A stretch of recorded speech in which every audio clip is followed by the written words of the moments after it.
Përshëndetje, në këtë episod të Pas Vonë jam me një koleg gazetar, Armand Mahon, I cili jo rrallë herë ka bërë disa hetime, investigime të cilat kanë zgjuar kurreshtje dhe kanë mërzitur njerëz tek Syri TV dhe Syri.net. Armand, mirëdita. Mirëdita. Tani e fillojmë nga mbrëm. Pse nga mbrëm?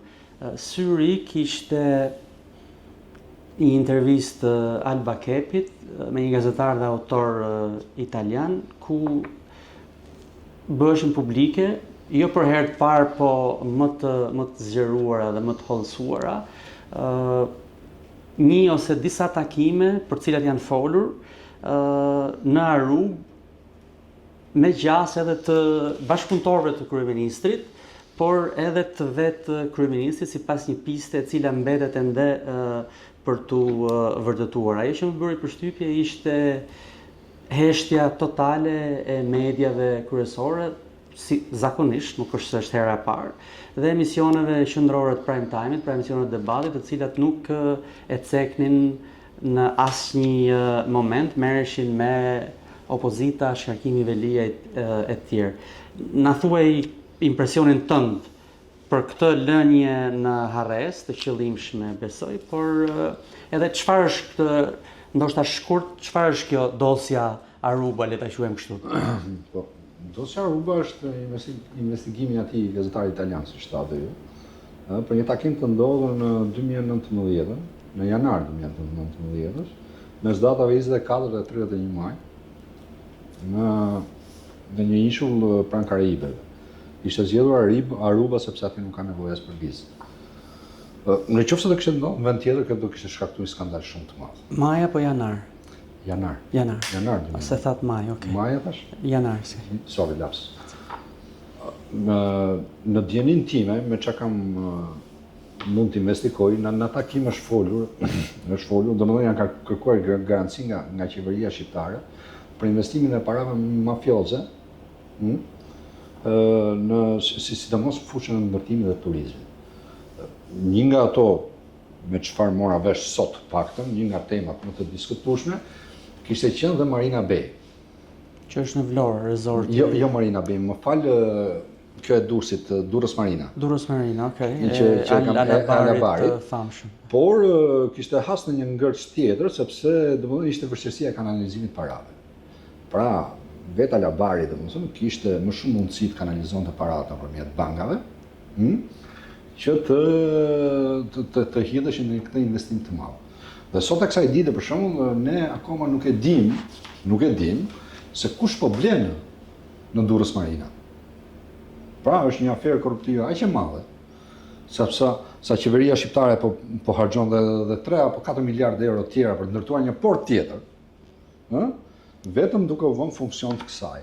Të kthehemi te Aruba. Pse Aruba? Pse ky lokacion kur takimi mund bëj çdo kund tjetër? Pse një ishull I largët nga Europa, po pak larg edhe nga Amerika? Jo, nuk është aq larg nga Amerika, sidomos nga shtëpia ku kishte nga Miami. Nga Miami ku jetonte. Nga Miami nuk është larg, po Amerika është e madhe. Ku jetonte Artur Shehu, që unë për shkak të rrethanave ndryshme kam pasionuar. Domethënë jo se kam biseduar, por e kam pasionuar si figurë, pasi 95-96 mbaj mend u fejua apo u martua me një vajzë të showbizit shqiptar. A nuk është ky Randy gjërave? Po, s'ndodh gjithmonë kështu. Edhe atëherë bëri dhe buja, plus që edhe për shkak të viteve 97, ky pati një përplasje shumë të fortë me bandën e Zani Çavushit, mbaj mend, për arsye pazaresh ose edhe një xhelozie që kishte Zani Çavushi ndaj. Dhe ikun, se mund të bëjmë edhe një intervistë vete për Artur Shef. Dhe ikun në Amerikë, është vendosur dhe atje me gjas. Po ka qenë zotron. Po zotron, domethënë është një mafioz I nivelit të lartë. E narkotrafikut. Është mafioz I nivelit të lartë. Aq I lartë sa të mund të thras në takim eksponent të qeverisë Unë kam dyshime me që s'ka qenë vetëm me gjas edhe vetë kryeministrin. Edhe vetë kryeministrin, megjithëse në flitet në dosjet e prokurorisë Firences flitet për një takim datë 24 deri 31 maj. 24 janar, se po nga tron vazhdimisht maj me janar. Po ndoshta kemi edhe për shkak të zgjedhjeve. Të gjitha të Jo, shkon. do mirë që më korrigjon. 24 deri 31 janar, ta theksoj mirë. Ndërkohë që 24 deri 26 janar, Edi Rama në atë kohë ka marrë të gjithë familjen dhe ka qenë në ekspozit në Berlin. Po kjo do të thotë që s'mund të ketë qenë në Aruba nëse ka qenë në Berlin. Në Aruba Dhe bie do të pista. thonë mund të ketë shkuar edhe nga Berlin. Brenda 2 ditëve. Po 24 deri 26, me 31 ka marrë takimin. Pra, shkon 26, rrit deri me datë 30, 31 vjen këtu dhe pastaj sulmon liderin e opozitës si thua. Po ka një zhurmë të kësaj që kur është kthyer Edi Rama nga Berlini. Po problem. Se kjo do të ishte interesante. Edi Rama është kthyer në Nëse Berlin. data e kthimit është 27, Jo, bie pista ose 26. Nëse është kthyer më vonë dhe koincidon me 24-31 janar që thoni ju në Aruba, atëherë është. Dgjoj, ai mund të ketë shkuar edhe për një ditë, Po mund të ketë ardhur. Se ju po mendoni me charter ka shkuar dhe charteri ata gjithë me charter kishin shkuar. Nuk kuptoj si ne me klasën ekonomike besoj. Që nga ndërmjet si Agasi etj, se ai Agaçi, sekretari sepse ai ka qenë ndërlidhje. Pra, domethënë ti di domethënë shumë mirë reportazhin e Rajt për lidhjet të qenit nga Vlora, toka që jep ka qenë avokati i Artur Shehu në çështjen e tokave të Vlorës. Megjithëse domethënë Artur Shehu për shembull sot e kësaj dite si është sekuestruar asnjë nga firmat e veta. Por përpos kësaj, pra domethënë është një periudhë bosh nga data 26 deri në 31, deri me 30 janar. Se me 31 ndoshta është dhe koincidencë, Edi Rama paraqitet në seancën plenare ku dhatë deklaratën e famshme, qofse mban mend ti. Për non-gratën. Po, për non-gratën. Me dash Tisali e kalon dot oqeanin, e mban mend. Do të thonë një koincidencë shumë e çuditshme. Pra tani mes dokumentave të prokurorisë Firences. Të ndalojmë pak këtu se kjo është shumë është pistë që s'është rrahur asnjëherë. Jeti i pari që po e ndërton këtë pistë dhe ta zbërthejmë pak.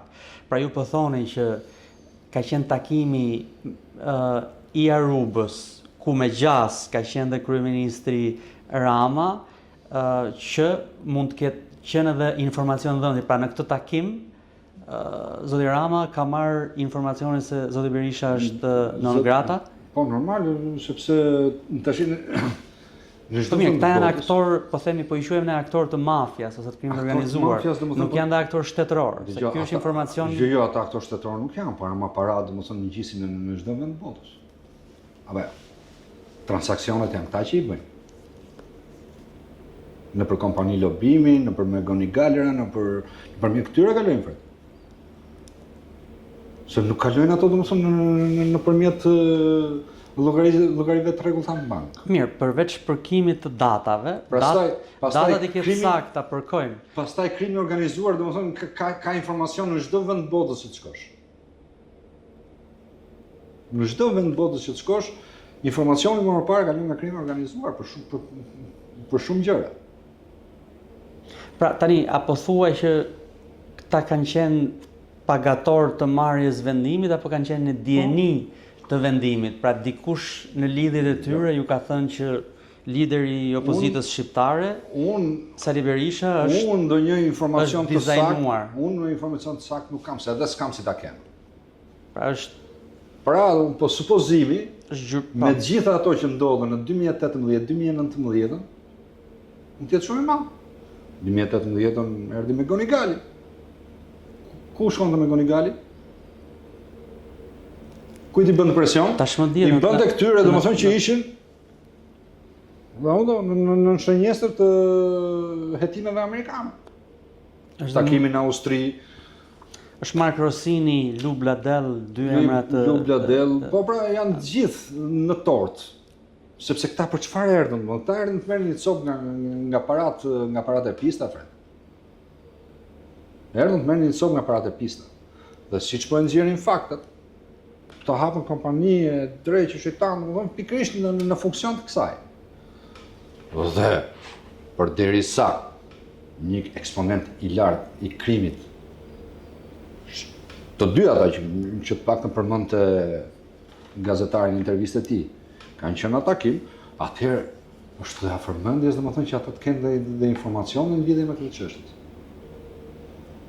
Pra, domethënë këta sepse këta nuk përdoren vetëm për pastrim parash, ndërtim ku e diun në komplekse turistike. Këta përdoren dhe për të paguar kompani lobimi dhe për të marrë informacion dhe për gjitha. Pra, paraja e ble informacionin. Është fare e thjeshtë. Dhe informacioni është fuqi. Të kthehemi pak se një nga hetimet e tua ka qenë është po themi infiltrimi ose ndërthurja e parave të drogës ose të çdo lloji krimi për atë punë në sektorin e ndërtimit dhe pastaj ndërthurja me këto të dyja e politikës, në këtë rast e pushtetit. Ju thoni në atë që ju keni hetuar, hulumtuar, se gjatë vitit zgjedhor prill 2024, maj 2025 janë dhënë mbi 1000 leje ndërtimi. Dhe thoni do të më shumë, po. Pak vetëm gjatë periudhës zgjedhore, që është 1 mujori i fushatës. 3 mujori i fushatës janë dhënë 450 leje ndërtimi. Kjo sipas teje shpjegon, pra është rastësia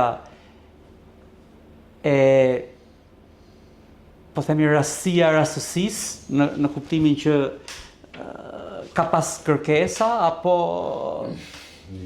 pushteti e ka hapur thesin duke e përdorur periudhën zgjedhore edhe si po themi një përpjekje për të pasur edhe ndërtuesit ose sepse nuk ka qenë vetëm kjo. Për ta ndihmuar në fushat. Dëgjoj, Fred, do të kemi një gjë të qartë. Çdo qelizë e kësaj ekonomie është fund ndërtim. Pra, unë domethënë gjatë këtij hulumtimi nuk e kam kuptuar se si duhet një grosisti, për shembull fjala vjen grosisti sheqeri ose vaj. Unë nuk marr leje ndërtimi. Është ndaluar, po. Në gjithë botën, në çdo sektor është i kanalizuar biznesin e tij. Çfarë i duhet një grosistit sheqerit ose të farmaceutikës e tjerë të futen edhe në ndërtim? Përveç se pastrimi parave unë nuk shoh ndonjë arsye tjetër. Pra fiton më shumë. E di çfarë do më thoshte një miku im që ka një agjenci imobiliare. Pse arrin çmimet kaq shtrenjta në ndërtim? Pra ka i bum kaq madh ndërtimi, ka 50.000 apartamente bosh, dhe çmimet vazhdojnë të rrinë të larta. Sepse tha, ai që ndërton, tha, punëtorët e paguhen me paratë e drogës. Materialet me paratë e drogës, çdo gjë tjetër me paratë e drogës. Taksa me paratë e drogës, dhe pastaj domethënë çmimin e vet trefish kur çistet shitet. Pra ne jemi vetëm një vend botë që jo vetëm që ata nuk humbasin, nga pastrimi parave që mund të kenë humbur në Spanjë, për shembull, e ka bërë dhe Spanja para nesh të punë. Po që të pastrojë paratë atë dy shkoda deri 40% do t'i lije do t'i humbisje, që ta ktheje 60% që domethënë në rregull. Kurse këtu domethënë jo vetëm që s'humbasin, po fitojnë trefish. Okej, ka raste se është interesante kjo që grosistë të gjërave ose industrialistë ose biznese të tjera futen në këtë sektor e ndërtimit. Ke raste konkrete të kësaj? Mund ta përmendesh ndonjë? Se kush e ka bërë këtë kalim dhe pastaj që vjen bashkë me ato që ti quhen dyshimi ose fakti që janë domethënë ishin pastrim para. Ata grosistë Ferranco, grosistë vaj. Grosistë vaj domethënë që trafishuan çmimet në pandemi.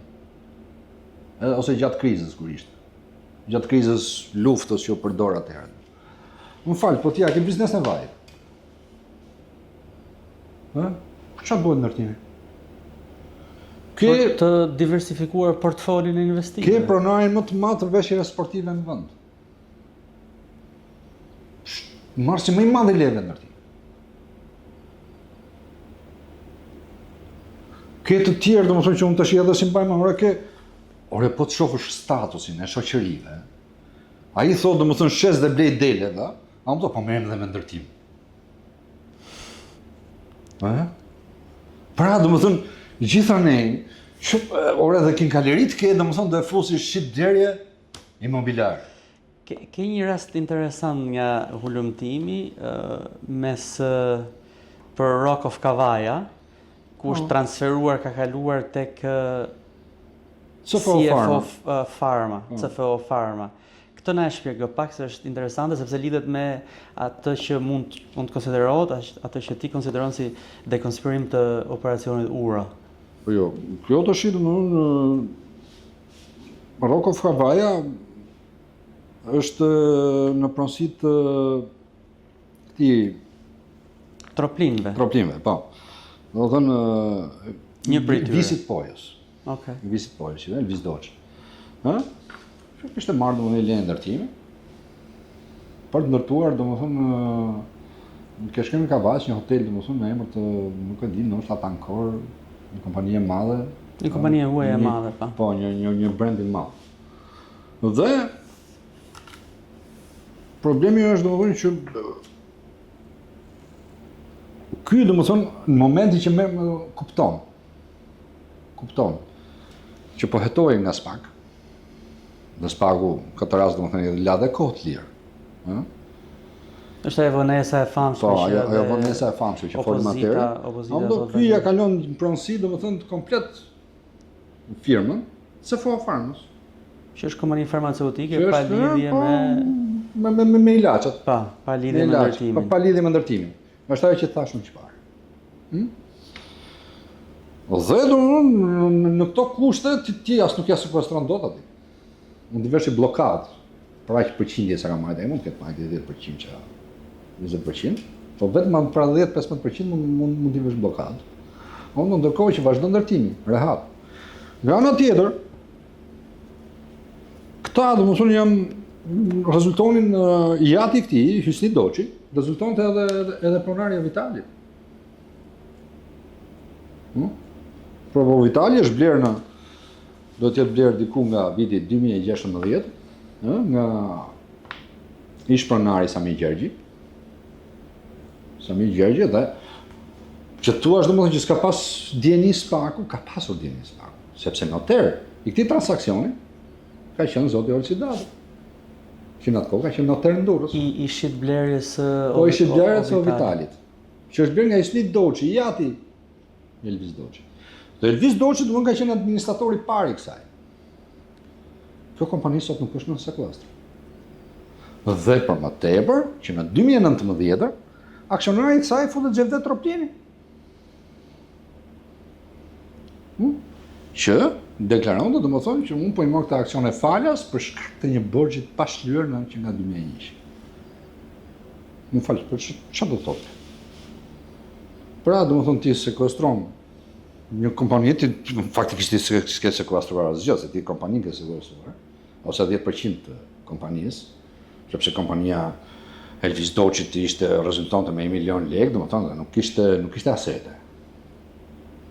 Pra domethënë ti ke sekuestruar ajrin, dhe ka lënë domethënë këto domethënë që qarkullon miliona euro, sa edhe përgjatë kontrollit në lokalin e Fatmir Troplinit, që është djali Xhevdet Troplinit, u gjetën 3 milionë euro. Që ai deklaronte ishin nga vezët. Lek vezësh, lek xhepi ose lek. Shitje vezësh. SPAK-u nuk ka vepruar këtë rast. Statusi është aktiv, puna vazhdon. Pra ti mendon që ata po ndërtojnë tash edhe ke Niko Dovana, sepse presidenti i klubit u emërua Fatos Troplini, nipi që presidenti të UTës. Pasi i guaj tjetër.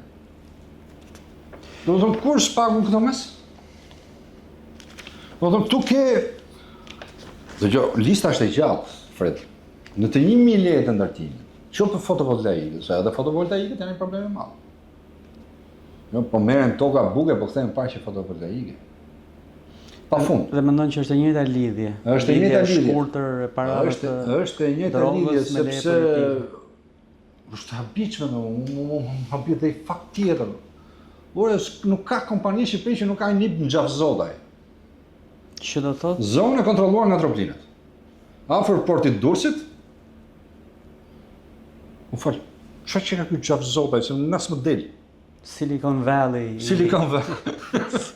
Që deshta shpallë, në fakt deshta shpallë të Rama, domethënë tip Silicon Valley, a mund të edhe si zonë lirë ekonomike gjaf zotaj.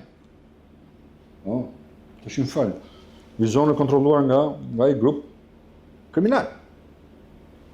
E dyta domethënë, është afër në portin e Durrësit. Ore, e di që ka pak një 6 vjet që nuk kapet as 1 kile kokainë në Durrës. Po ndoshta s'futet as 1 kile. Ose ndoshta, jo, këtu futet bile futet shumë, no? Sepse çfarë ndodh? Grupet kriminale, pra këta që merren me trafikun e drogës kryesisht. Ne nuk ishte kot ajo që tha doktor Berisha për lidhjet e Shqipërisë me lidhjet e grupeve kriminale Shqipërisë me Paraguain, me Benitezin, mos ka bëj? Benitez. Sepse ata kërkojnë domethënë një vend sigurt, ku të bëjnë depozitim në mallit. Bëjnë ato përgjigjet e veta me lënë tjera dhe e rishpërndajnë. E rifusin në qarkullim. Po nuk është njësoj, domethënë, si një anije deklaruar që fjala vjen nga Ekuadori, të futet në një port italian ose port grek. Dhe një anije që thotë po del nga Shqipëria, që në fund nuk mbjell bimë në kokainë ose të futet në Evropë. Pra, kontrolli në qoftë se vjen që andesh me apept. Dhe ata duan një vend sigurt magazinimi. Siç është rasti i Zibragës.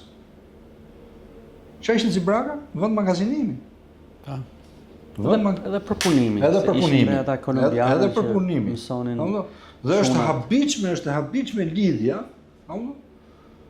sepse i njëjti person që është denoncuar nga kryetari i grupit parlamentar, Gazmend Bardhi, se i kishte dhënë makinën e Olsi Ramës, i njëjti person na ka qenë domethënë edhe ortak me Artur Shehun, tek bizneset e Albina Prudentinës së Sacra Corona Unitas. Pra Zibrak, sepse ne të gjitha i quajmë si rasti, por tash u bën si shumë rasti. Si shumë rasti, pa. Shumë s'mund të jenë të gjitha rasti kur. Pra ai ishte, domethënë ishte edhe ortak me Artur Shehun. Që menaxhonin bizneset e Albino Prudentinos. Besoj e ke dëgjuar. Kjo në Sacra Corona Unitas, në Vlorë. Pra domethënë janë ca lidhje që unë them domethënë mas 2019-s ky takim i Arubës domethënë ka vënë ca garanci. Shinat për atë që po ndodh sot. Shinat domethënë në qoftë se ti krijon një parajsë të tillë për grupet kriminale, atëherë nuk mund të pretendosh për zgjedhje të tjera në të vend. Pra nëse ti fut gjithë ekonominë në ndërtim, më fal, i kompani që ka 1000 punëtorë, ti i ke dhënë leje ndërtimi. Para zgjedhjeve, çfarë problemi ka ai të japi ka 100 euro ose 200 euro është problemi, dhe ti shkeli syrin që më votoni filani në listë. Sigurisht asgjë. Shiko, kush do e kontrollojë? Tani se jo, duket sikur është pa zgjidhje, pra ekonomia shqiptare është kriminalizuar, ndihet dora leja politike aty, gjë që cënon drejt për drejt, thoni ju dhe opozita thot vazhdimisht zgjedhjet. Vjen dhe një gazetar italian i cili ka bërë një libër, citon edhe prokurorët lartë italian, duket gjurma ndërkombëtare, pra po flasim për Napoli, Firenze, Aruba, Miami, Ekuador, Paraguay, Kolumbi, dhe vendet e Evropës perëndimore, Belgjika, Italia me radhë. Duket sikur rrethi është mbyllur dhe s'ka shpëtim, pra Shqipëria në kuptimin ekonomik dhe politik është i varg që jo vetëm ka marrë ujë, por përfundoset. Ka ndonjë ka dalje, ka shpëtim? Ka dalje, ka shpëtim. Të heqësh spakun nga kthetrat e Tiranës.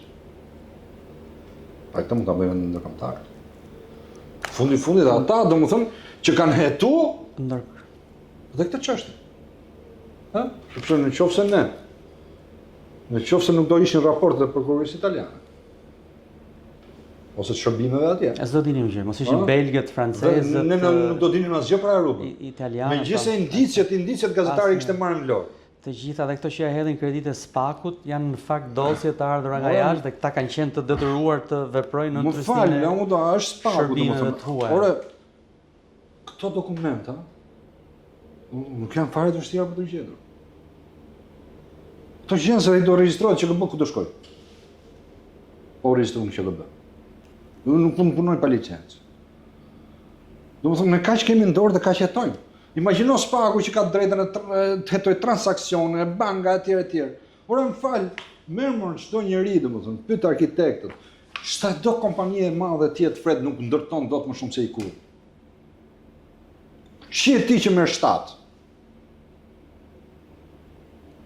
7 kulla, 7 leje ndërtimi, çi do? Nuk e ndërton dot, nuk e nxjerr dot. Nuk le tjetër kompani karburantës, më shumë se 2-300 euro në ditë nuk fiton dot. Aq i do kullat ndërtohet, po pjesën tjetër të kompanisë, çfarë do mbash? Sepse aq vëndje, aq fuqi blerëse ke. Dhe këtu, domethënë, diferenca e inflacionit për deri banesë ka shkuar aq e madhe sa ti mund paguash sa duash dhe prapë nuk të dalin në fund muajit. Edhe çmimet, deflacion nga janë e euros, ë? Po, euro ka rënë. Po, euro ka rënë dhe çmimet rriten. Ty nuk është sforcu legu, ora më fal se ato një këtë punë. Pse ndodh? Ke deflacion dhe inflacion. Këtë sistem mund ta ngritë vetëm Edi Rama. As nuk ganda nuk ndodh. Që të ketë dhe deflacion, pra edhe inflacion. Pra në një vend ku ulet valuta, kur bi vlera, që ndodh kjo do thush ti. Blej sa më shumë valutë, që i duan dhe grupet kriminale. Sepse ti ja ke kriju kushtet, qoftë me lejet e ndërtimit, që pagun arkitektët, ke ngrej çmimet, le du vetëm në studiot hujat. Po fal.